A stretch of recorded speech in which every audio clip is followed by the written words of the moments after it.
Samahan niyo kami sa mumunting kutita. Halina kayong lahat at kami samahan sa munting kutita, pang mundo ng kaalaman. Marami kaming kwento na ikukwento sa inyo. Maraming kaibigan ang makikilala nyo. Munting kutita, munting kutita.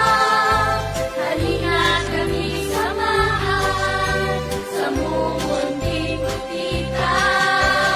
Munting kutita, munting kutita. Halina kami samahan sa munting kutita. Isang maganda at maligayang pagkikinig po sa inyong lahat, mga kaibigan. Maraming salamat po muli at sinamahan niyo na naman kami sa aming programa. Kaya't isang napaka-special na episode ang inihanda namin sa inyong lahat. Tunay nga po kayong lahat ay espesyal sa amin. Dahil dito sa Munting Kutita, kayo ang bigay. Sana mga friends, huwag niyong i-miss ang episode na ito dahil ito ang final story ni Joseph. Kaya, kung hindi pa po kompleto ang buong pamilya, naku mga friends, kumpletuhin nyo na po! Oo nga, dahil napakaraming kakaibang sangkap ng kaalaman ang ibabahagi namin sa inyo ngayon. At syempre mga friends, matatapos na ang paghihirap ngayon ni Joseph. Ang saya-saya. Mapapatawad kaya niya ang kanyang mga kapatid? At syempre, makikilala kaya siya ng kanyang mga brothers sa kanilang uling makikita sa palagay niyo? Mangingibabaw kaya ang pag-ibig sa puso ni Joseph? O mangungunang paghihiganti? Naku mga friends, kakaiba talagang espesyal itong ating ending ng story ni Joseph. Kaya ano pang hinihintay niyo mga kaibigan?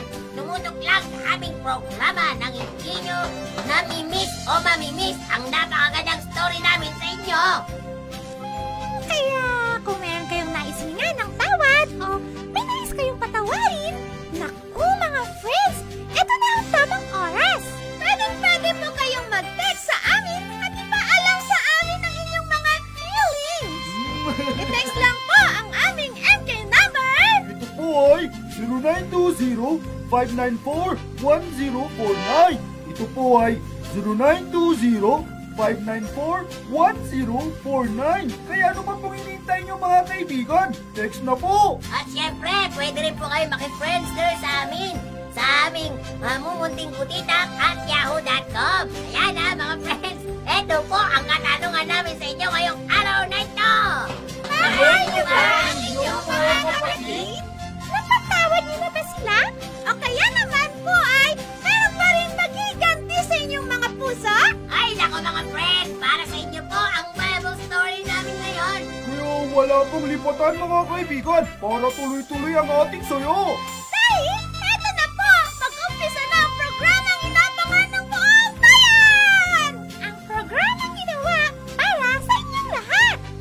Siyempre, walang iba kundi ang Munting Kutita! Munting kutita, munting kutita. Halina kami samahan sa munting kutita. Munting kutita, munting kutita. Halina kami samahan sa munting kutita.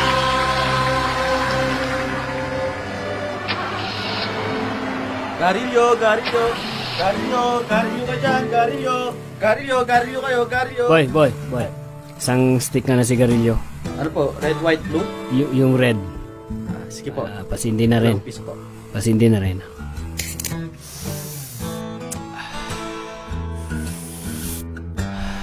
Sarap talaga gumuguhit sa lalamunan. Wow! Ang galing naman ng lalaking yun. Umuusok ang kanyang bunganga. Ang galing-galing talaga.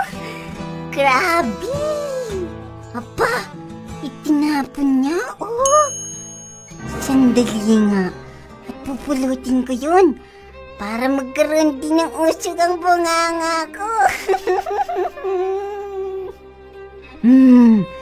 Ito, susubukan ko na. Magandang usok to.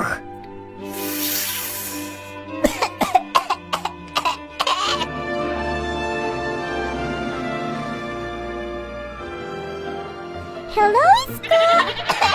Hala ka! Ano yung ginagawa mo? Hello! Hello, Geray! Tingnan mo, oh. Umuusik ang bunganga ko. Kaya mo to? Ang galing, no? Ay, naku, Isko! Alam mo bang sigarilyo ang hinahawakan mo? At alam mo bang masama sa kalusugan yan? Ha? Natutuwa kasi ako na may usok na lumalabas sa bunganga ko, Ay, naku, Isko! Alam mo ba na ang paninigarilyo ang isang bagay na napaka-worst para sa isang bata o kaya naman sa isang matanda dahil ito ay magdudulot na masamang kahihinatnan para sa kanilang katawan. Anong ibig mong sabihin, Geray? Siguro, naiinggit ka lang ata kasi umuusok ang bunganga ko. Hoy, hindi At bakit naman ako maiinggit sa'yo, Aber? Kasi umuusok ng bunganga ko. Sige, ayaw mong itapon ang hawak ng sigarilyo. Alam mo ba na ayon sa pagsusuri, araw-araw ay may 4,400 na mga batang nag-eedad mula 12 hanggang 17 ang nagsisimulang manigarilyo. At alam mo ba kung ano ang dahilan, ha, Isko? Ano naman yung dahilan, Gelay? Baka gusto rin nilang magkaroon ng usok ang bunganga nila. Tama ka, Isko. Kadalasan, ang mga bata ay nagsisimulang manigarilyo dahil sila ay curious. Ang iba naman ay lumaki silang kasama ng mga taong naninigarilyo rin. At ang iba naman ay naniniwalang ikaw ay magandang lalaki o magandang babae kung ikaw ay naninigarilyo. Tama! Ano naman ang bad sa paninigarilyo, Gelay? Bakit ayaw mong magkaroon din ng usok ang bunganga mo? Kasi, Isko, maraming makukuhang sakit sa paninigarilyo. Una sa lahat, kapag naninigarilyo ang isang tao, pwede siyang magkaroon ng lung cancer at sakit sa puso. Ha? Totoo ba yan, Gelay? Oo naman, Isko, no? At eto pa, ang isang taong naninigarilyo ay sigurado magkakaroon ng bad breath, madidilaw na mga ngipin, mabahong damit dahil ang usok ay kakapit sa kanilang damit. Madali ring dapuan ng sipon at ng ubo. Mahina ang baga at hindi maaaring makatagal sa mahabang paglalaro. Madaling dapuan ng sakit at marami pang iba. Ang dami palang pangit na pwedeng mangyari sa naninigarilyo, Gelay. Oo naman, Isko, no? Bakit mo tinapon ang sigarilyong hawak mo, ha, Isko? Kasi gwapo ako. Ayaw kong nang magkaroon ng usok ang aking bunganga, Gelay. At bakit ngayon mo lang kasi sinabi yan, Gelay? Ay, naku, Isko, kasi naman ayaw mo akong pakinggan eh. At alam mo pa, Isko, ayon sa pagsusuri, may 1,200 na mga tao ang namamatay araw-araw dahil sa paninigarilyo. Naku, Gelay, ibig bang sabihin yan? Mamamatay din ako. Mamamatay din ako, Gelay. Ay, naku, narito na naman ang kaibigan kong nerbiyoso at dramatic. Halika nga, Isko. Huwag mong gagawin yan, ha? Ang maninigarilyo. No, Gelay. No, promise.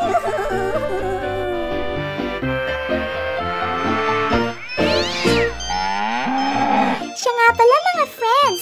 Kung meron kayong katanungan tungkol sa inyong kalusugan, mag-text lang. I-type lang ang MK space ang inyong question at isend sa 0920-594-1049.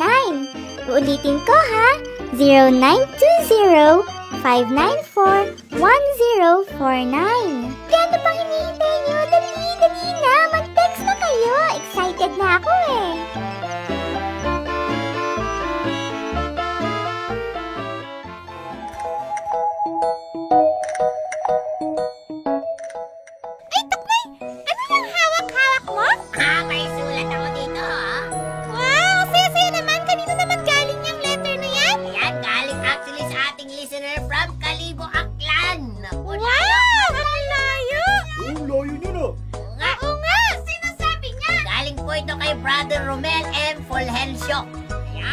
Pwedeng pakibasa, Tuknoy?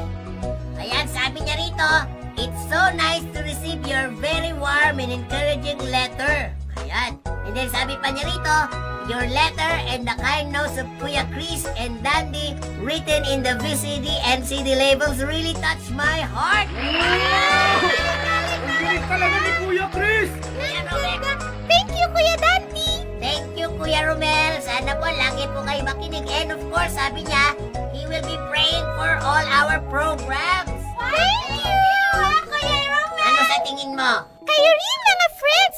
Katulad ni Romel, pwede rin kayo magsulat sa amin! Ano ang ating Tuknoy, ang ating address? Pwede po kayo magsulat sa amin at sabihin po ang inyong story sa pakikinig ng aming programa. Tama! Yan, i-address nyo lamang po sa Mumunting Kutitap, TWR Philippines, P.O. Box 332, Baguio City, Philippines, 2600. At, di ba, Tuknoy, pwede rin sila mag-email sa atin? Oo naman, sa mumuntingkutitap@yahoo.com. Wow! Ang galing-galing! So, paano ba hinintay nyo? Sulat na po kayo sa amin. Ang hirap po sigurong mawalan ng magulang, magbungkal ng basura para may makain.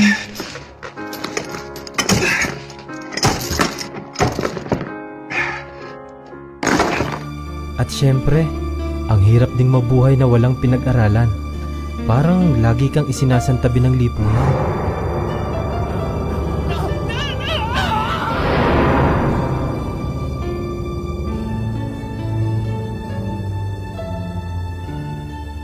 Kaya nga po tinatawagan po naming lahat ng mga magulang, kabataan at lahat ng mga may pusong handang tumulong sa kanila. Tulong-tulong po sana natin silang ilayo at iahon sa naghihikahos nating bayan. Samahan ninyo po sana ang Mumunting Kutitap para tulungan ang mga batang ito na ipakita sa kanila na mayroon pang pag-asa at hindi pa huli ang lahat.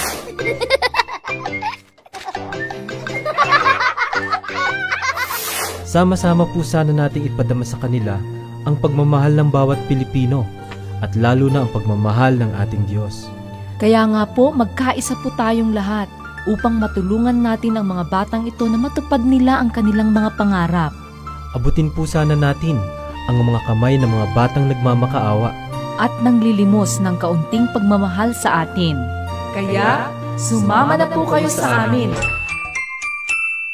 Maupo at maghanda, oras na ng kwentuhan.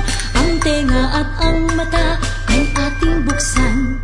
Oras na ng kwentuhan, kwentuhan, kwentuhan. Oras na ng kwentuhan, handa na akong makinig.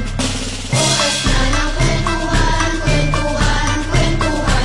Oras na ng kwentuhan, handa na akong makinig.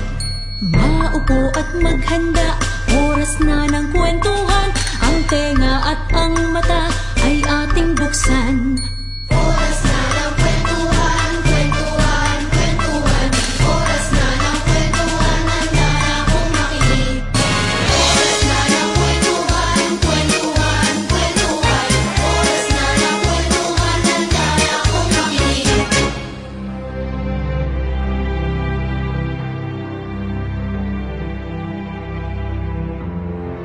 Namuno nga si Jose at naging gobernador ng buong Ehipto.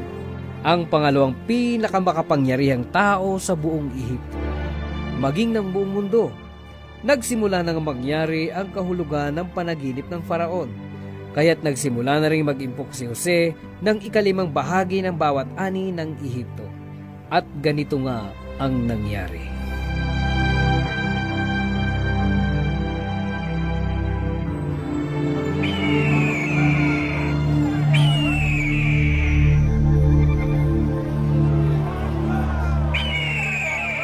Mahal na gobernador, ang buong ilog ay nagsimula ng matuyo at ang mga isda ay namatay ng lahat. Maging ang mga bukirin ay tuyo na rin po. Heto na mga kawal, nag-uumpisa na ang 7 taong tagutom sa buong daigdig. Huwag kayong mag-alala dahil higit at sapat ang lahat ng naipon nating pagkain. Tunay nga, Jose, na sumasa iyo ang iyong Panginoon. Hindi ako nagkamaling iluklok kita sa pagiging gobernador. Maraming salamat po sa inyong pagtitiwala sa akin, mahal na Faraon. Salamat, O Diyos ko.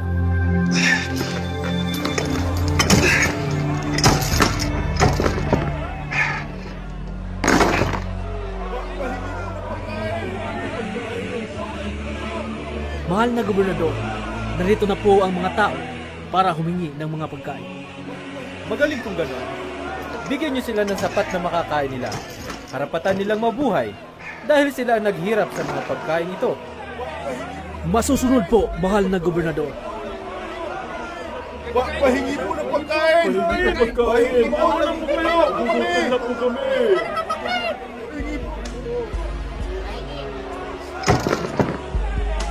Aba, sino kayo? Hindi kayo mga taga rito. Kami po ay mga taga-Kanaan at narito po kami para umilin ng pagkain. Ipagpaumanin nyo, subalit kailangan nyo pong magpaalam sa aming mahal na gobernador. Maraming salamat po. Aba, ang aking mga kapatid. Narito sila. Anong ginagawa nila dito? Dapat ay hindi ako magpalata. Malamang hindi na nila ako kilala ngayon. Isang maganda pong pagbati sa inyo, mahal na gobernador. Sino kayo? Hindi kayo mga taga rito. Kami po ay mga taga-Kanaan, mahal na gobernador. Naglakbay po kami ng malayo dahil wala na kaming makain pa sa aming lugar. Ha? Kayo yung mga espiya. Sino ang nagsugo sa inyo? Hindi po. Hindi po. Hindi po, mahal na gobernador. Kami po ay inyong mga alipin. Kami po ay 12 magkakapatid. Tama po ang sinasabi ng aming mga kapatid. Ang pinakabata po namin kapatid ay nasa bahay namin. At ang isa ay patay na. Ha? Patay na? Hindi. Hindi ako naniniwala sa inyo. Mga kawal, Bakit po, mahal na gobernador? ikulong nyo ang mga taong yan. Subalit mahal na gobernador, kami po ay nagsasabi ng totoo. Kung kayo ay nagsasabi ng totoo, bumalik kayo dito at dalhin nyo dito ang inyong nakababatang kapatid. Subalit, makukulong ang kapatid ninyong si Simeon. Mahal na gobernador, maawa po kayo sa amin. Huwag niyo po sanang gawin sa amin ito. Mga kawal, ikulong nyo ang taong ito.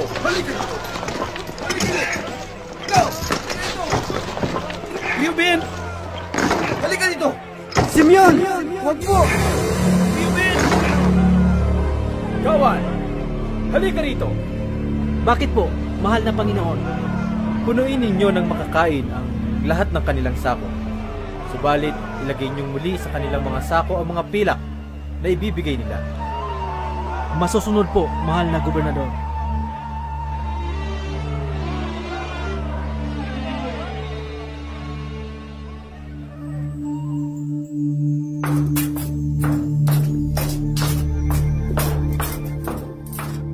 Mahal na gobernador, nagbalik na po ang mga taga-Kanaan.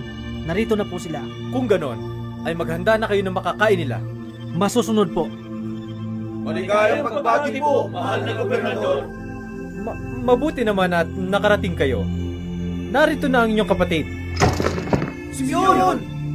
Mga kapatid ko, maraming salamat sa inyong mga kapatid at nagbalik kayo.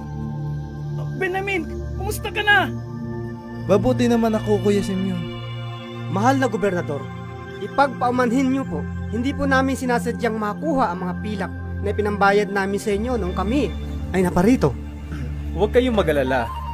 Sinadya kong ilagay iyon nang kayo'y muling magbalik. Nasaan ang inyong pinakabatang kapatid? Narito po siya. Siya po ay si Benjamin. Siya ba ang nakakabata niyong kapatid? Opo, mahal na gobernador. Kung gayon, hali kayo. Sigurado akong napagod kayo sa paglalakbay. Narito at nagpahanda ako. Hali kayo at kumain kasama ko. Maraming salamat po. Ngayon ay kwentuhan ninyo ako tungkol sa Kanaan. Kumusta na ang inyong ama't ang inyong ina? Matanda na po ang ama. Mahal na mahal niya po ako. Subalit, ang ina po ay patay na. Ganon ba? Patay na pala si ina. Hindi ko man lang siya nasilayan. Simeon, akala ko mamamatay tayo lahat dito. Ruben, nagkamali tayo. Nagkamali tayo ng pag-aakala. Mabait palang gobernador.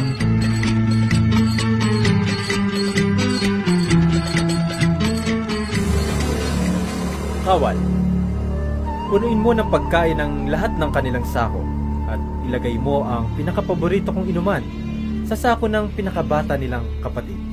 Masusunod po.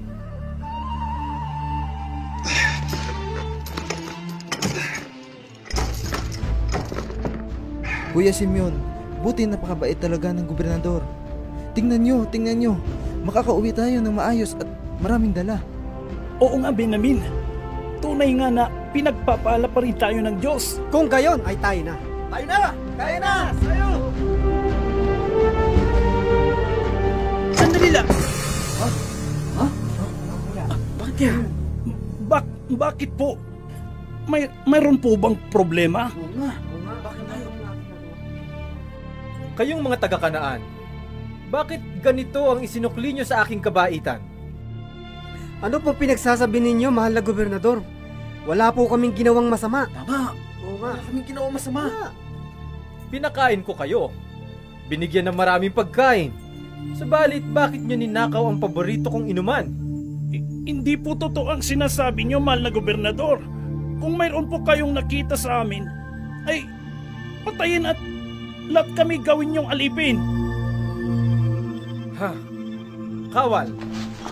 Sige, madali kayo. Buksan ninyo ang kanilang mga sako.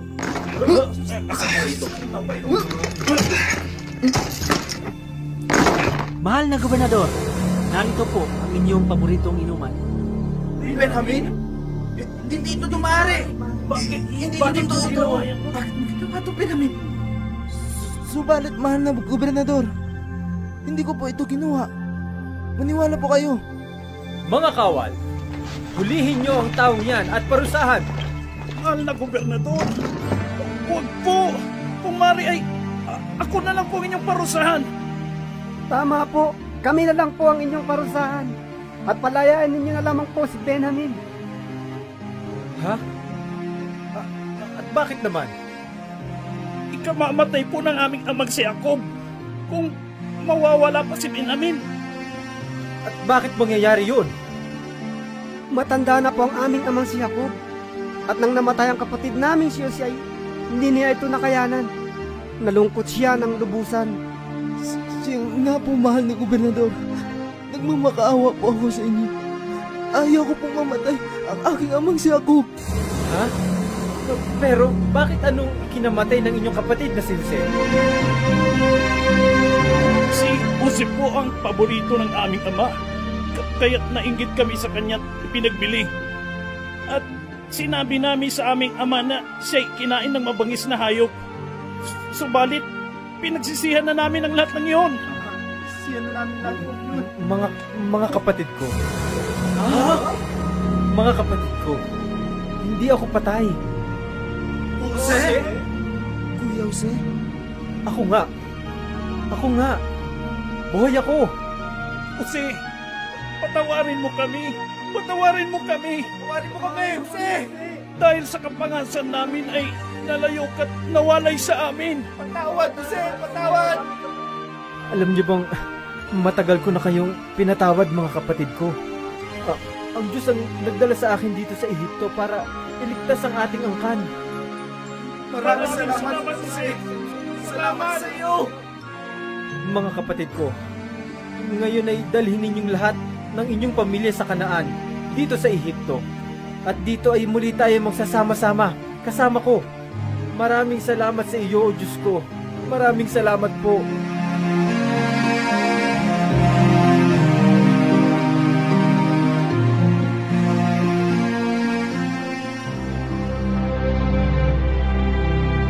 Ay, sa wakas, nagkaroon ng isang happy ending ang story ni Joseph. Sa kabila ng lahat ng kanyang pinagdaanan, naroon pa rin ang pagpapatnubay ng Panginoon sa kanya. Tunay nga ang pag-ibig at pagpapatawad ng Diyos ay napakalaki. Ginawa niyang isang malaking pagpapala ang kapighatian ni Jose. Kaya mga friends, magtiwala lang kayo sa ating Panginoon and He will make a way. O paano yan? Next week ulit dahil isa na naman at bagong series ang uumpisahan namin para sa inyong lahat.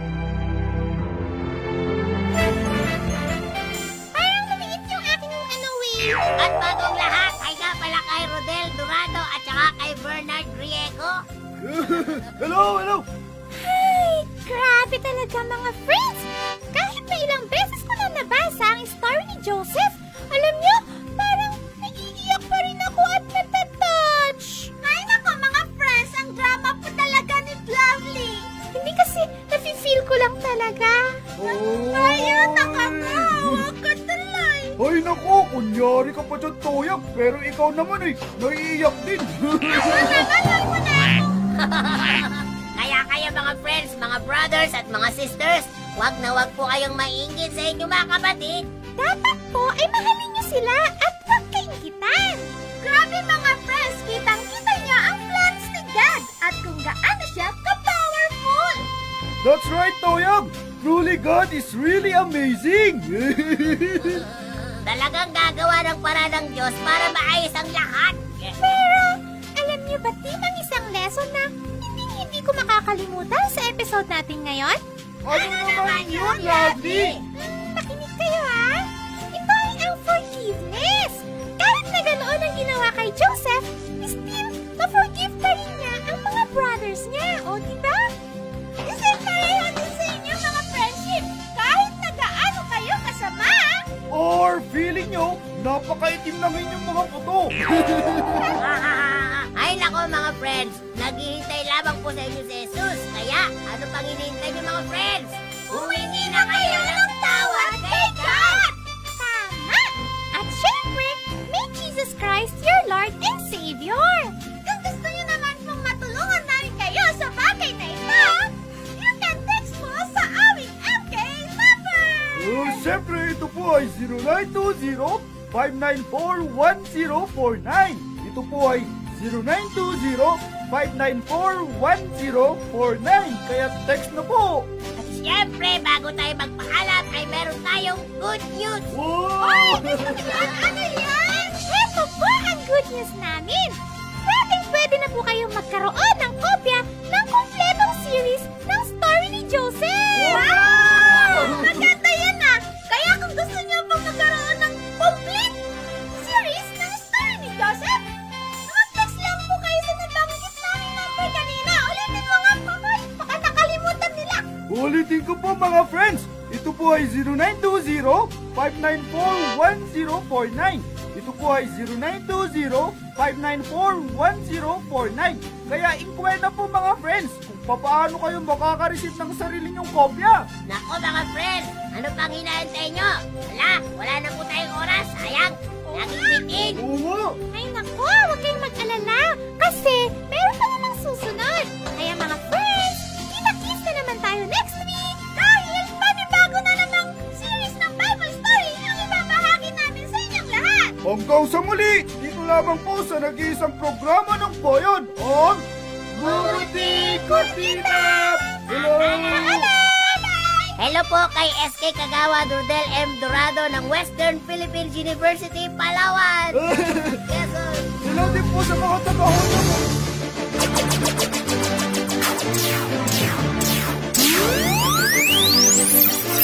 Maraming salamat po sa inyong pakikinig. Nais po sana namin kilalanin ang mga nagsiganap sa programang ito sa pangunguna po ng aming mga host. Peter Paul Domen bilang Tuknoy, Crisanto Guzman bilang Makoy, Yvette Dalagan bilang Lovely, Rizal de Carios bilang Kapitan Tanggol, at Rutana Uy bilang Gelay. At kilalanin din po natin ang mga nagsiganap sa ating Bible story kanina. Jeff Hoven, Erwin Flores, Celso Pantano, Rizal de Carios, Crisanto Guzman, Peter Paul Domen, Jerry Ayawan, Max Bandala at Joel Awingan. Maraming salamat din po sa ating sound engineer, Eran Toto Hobar Sr. Sa panulat at direksyon ni Crisanto Guzman. Maraming salamat po sa inyong pakikinig. Hanggang sa muli, dito lamang sa Mumunting Kutita!